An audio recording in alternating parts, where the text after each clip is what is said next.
We have our next panelist, Mr. Arnab Ghosh, who is a former vice president at Godfrey Phillips India and senior marketing and strategy professional. He is a business leader with 21 years of experience of working with some of the best MNC organizations within the FMCG business. He has handled P&L responsibility, consumer marketing, strategic brand management, and business roles across various phases of his professional career.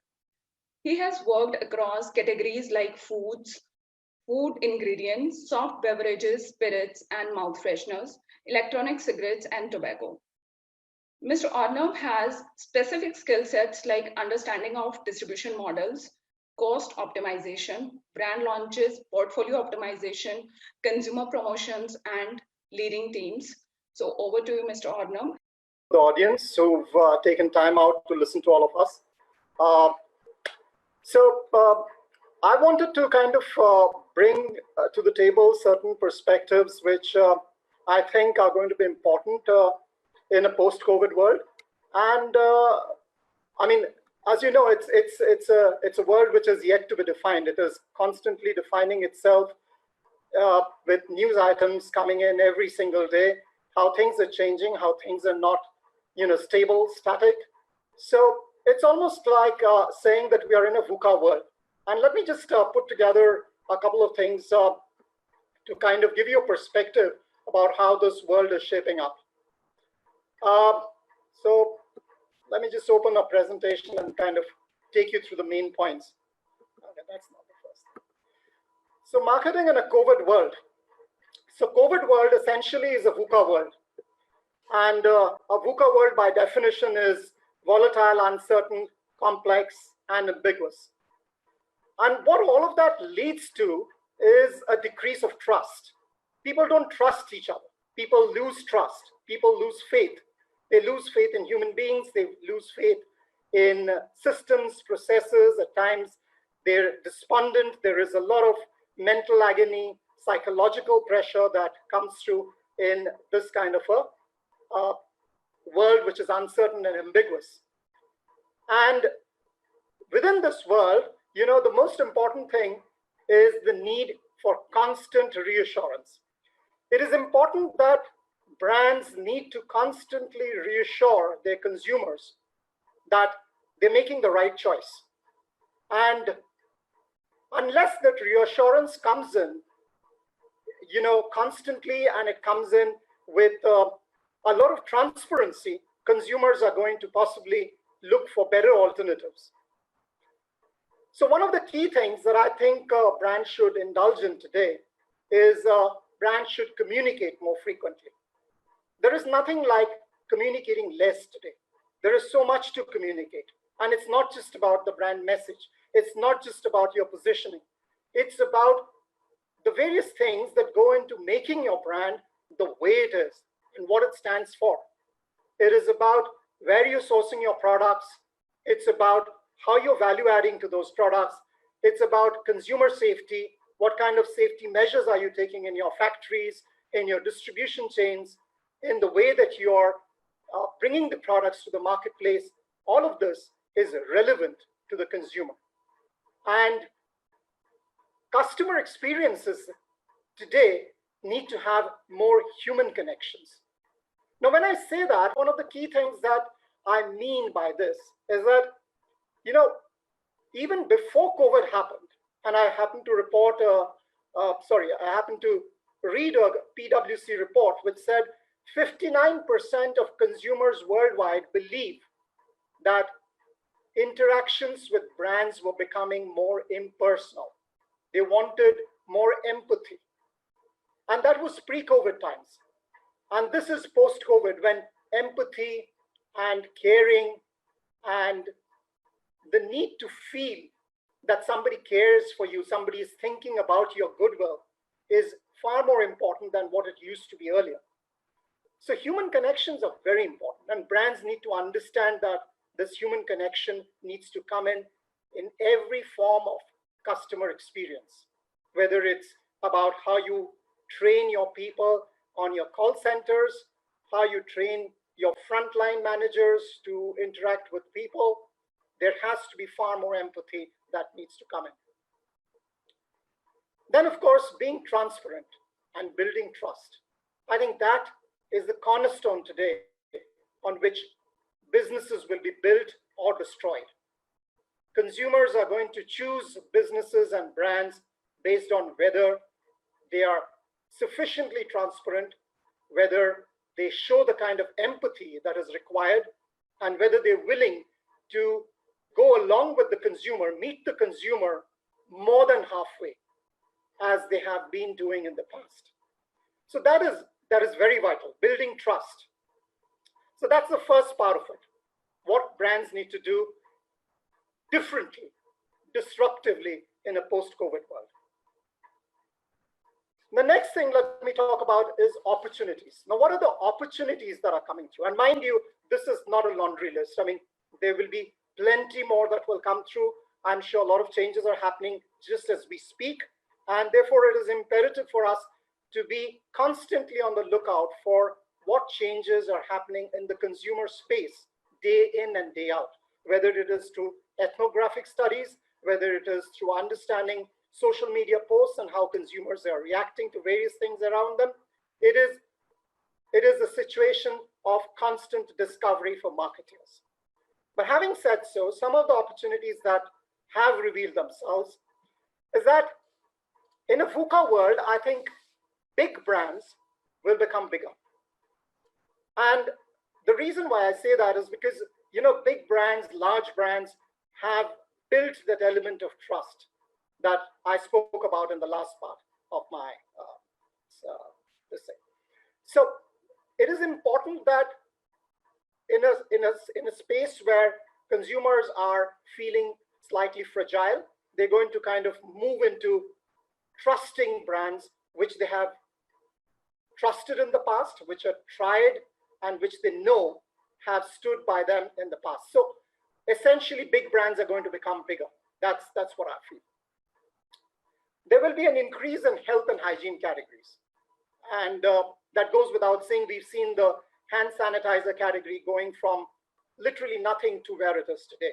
It's possibly one of the fastest growing categories in the health and hygiene space, in the FMCG space in total. So that's going to be another major change. And I think a lot more innovations are going to come in the health and hygiene category. Commodities are likely to be branded. Now, we've had atta and we've had rice and we've had a bit of pulses and all of that getting branded. But I think coming back again to the question of trust, consumers are going to trust commodities which are branded. And branded commodities will have a far greater basket of offerings than what we see today. It's not going to be just limited to atta and rice and pulses and spices. Everything possibly that we use in our day-to-day life, all our staples are going to get branded. So that's going to be a big change that I see going forward. I also see an increase in do-it-yourself categories. Just as you've had IKEA in the past making a totally different category out of furniture, I think do-it-yourself categories are going to become seriously important going forward. And you see, all of us, if you see the way things are moving, all of us have become, in a way, master chefs. We are uploading pictures of the cakes that we have baked, the dishes that we've cooked. Instagram is full of it. Men, women, children, all of them are baking, making things, sharing photographs. So all of that is becoming critical. It's a process of coming together as a family. It's a process of discovering new skill sets. So do-it-yourself category in the foods business, I think, is going to take a quantum leap. And when I say that, I include things like ready-mix products, which are going to explode, I think. Packaged ingredients, ready to cook. So you will have things which are, gourmet dishes, which are going to be coming to you in a package, and you can just open it, read the instructions, cook it. There'll be off-the-shelf pastes that will come in. So all the ginger paste and the garlic paste and the lasoon paste and all of that we've been making in our kitchens, our mothers and our wives and our maids have been making in the kitchens, all of that will, be available off the shelves. So a lot of categories essentially will come in, which are categories which were nascent or which are non-existent. And these categories are going to fuel this entire surge that we have of making stuff in the kitchens. And also because of the fact that eating out and dining out is going to be extremely rare. And on top of that, you will have the 50+ generation possibly refusing to step out into open spaces, or at least spaces which are crowded spaces. So you will have the family which used to go out for dinner or lunch. That family going out for dinner and lunch is not going to happen so frequently or so easily. And therefore, making things within the four confines of the house is going to become far more significant. Now, having said so, and I mentioned at the beginning that, big brands are going to get bigger. Now, does that mean that small brands, new brands, they have nothing to look forward to? Not really. I think COVID has actually created an atmosphere for small brands to really explore new opportunities of growth. And that's because of the digital explosion that has happened. Now, if I remember the figures that I had read a few weeks back, possibly, I think India today has about 630 million people connected to the internet, of which about 200 million people are in rural India. And that has grown at the pace of 35%. The growth of internet connectivity in urban India has grown at 7%. And I think these figures come from Cantor Media, so I think we can kind of trust these numbers. So whatever these numbers are, but what it directionally tells us is that rural India is adopting digital in a far more significant way than it had in the past. And this adoption is not just limited to things like entertainment and news. And mind you, entertainment and news through the mobile medium has been literally the mainstay in rural India, given the fact that you have long periods of power cuts in rural India. But today, the adoption is beyond that. It is e-commerce, and not just e-commerce to buy a pair of jeans or a pair of t-shirts, but it's e-commerce for staples.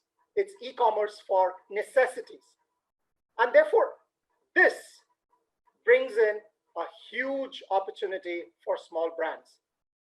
And what small brands can do in such a situation is the emergence of new digital media. What small brands can essentially do is go niche.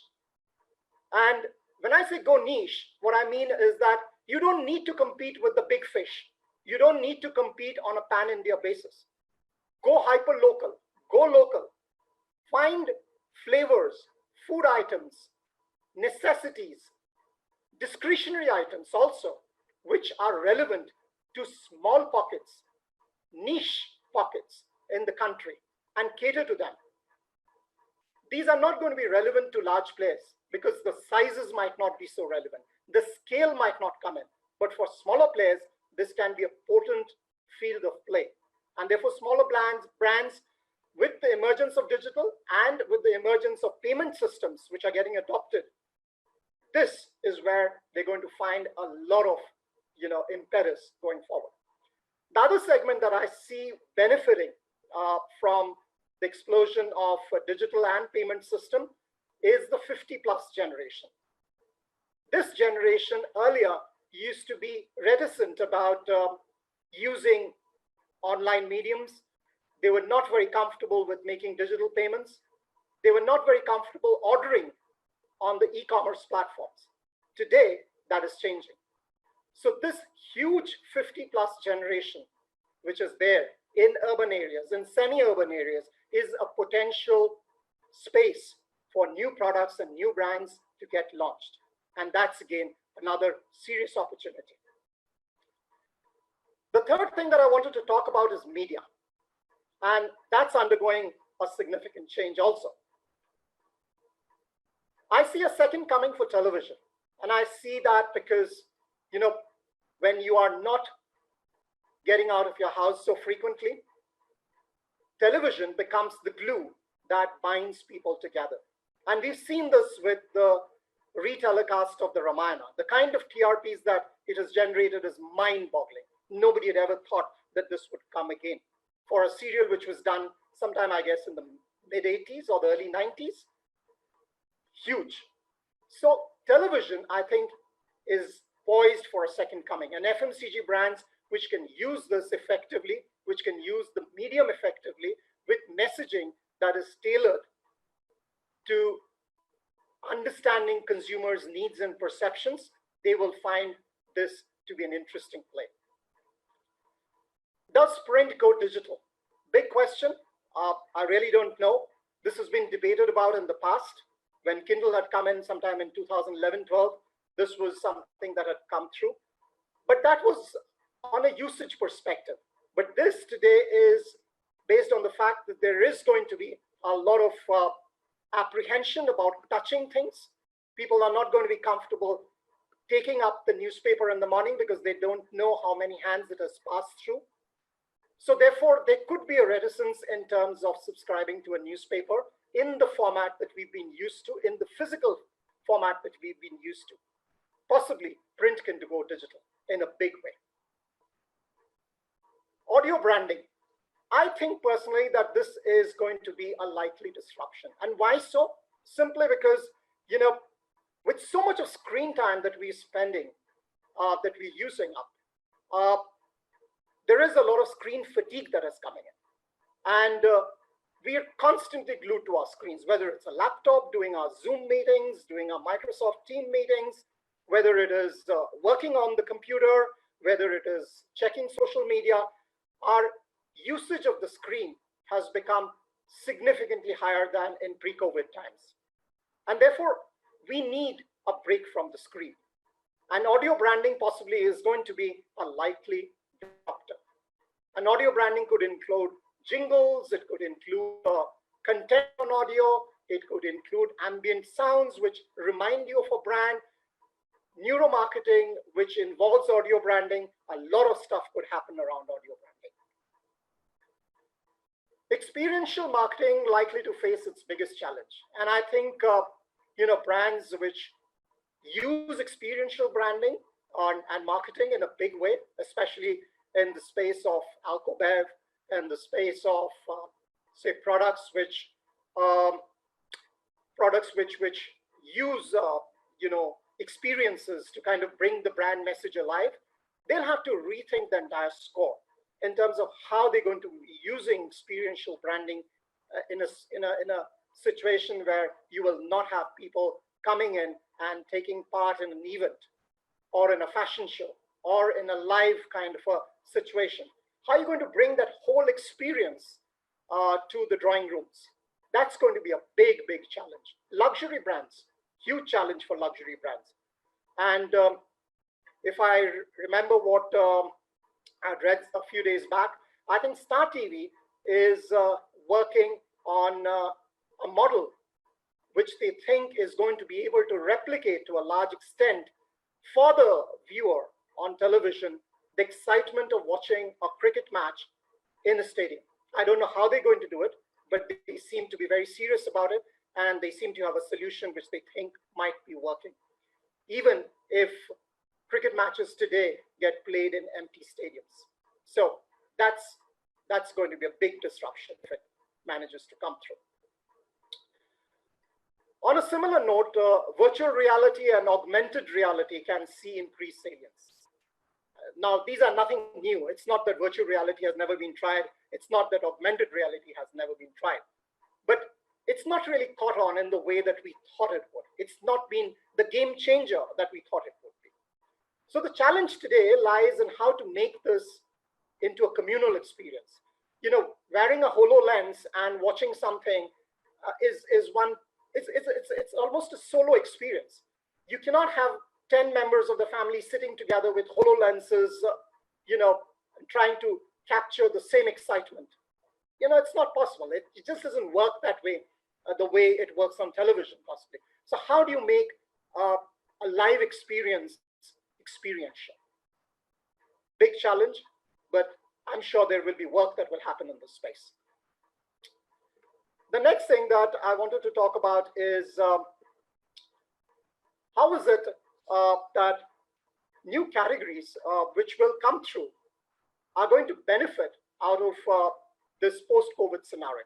Now, I've spoken about a lot of it in the past, but you know, the key thing that I think we need to all do, and as marketeers, what we need to kind of follow very strictly, is the fact that we need to be constantly on the lookout for new things that are evolving.